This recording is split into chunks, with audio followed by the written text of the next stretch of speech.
Assalamualaikum warahmatullahi wabarakatuh. Ito tayo sa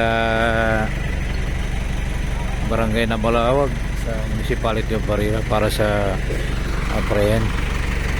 prehension ng illegal forest products.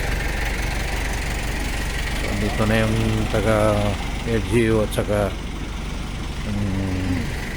Philippine Marines.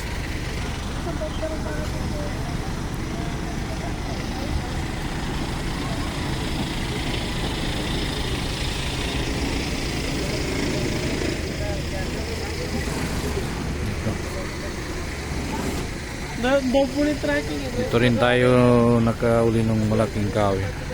Dati ito 20,000 plus gold feet yung dati yung 2022.